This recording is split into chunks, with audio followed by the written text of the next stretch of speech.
జై వీరభద్ర నమో నమః. మా నాయనకి ఈరణ స్వామికి కులగెజ్జి మతగెజ్జట కోపం రా.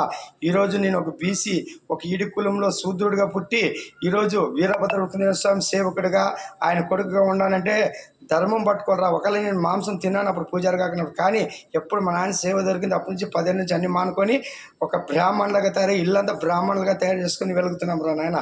అవి అన్ని అవకాశాలు ఇస్తాడు భగవంతుడు. వాల్మీకి మహర్షి తెలుసు కదా, వేటగాడ ఆయన ఎంత జంతుహింస చేసినాడు. అటువంటి ఆయన మారి ఈరోజు వాల్మీకి రామాయణం ఎంత చరిత్ర సృష్టించిందిరా. ఆయన చరిత్ర నిలిచిపోయినాడు. మనకు అందరికీ అవకాశాలు ఇస్తాడు భగవంతుడు. ప్రతి ఒక్క మనిషికి అవకాశాలు ఇస్తాడు, వినియోగించుకోండి.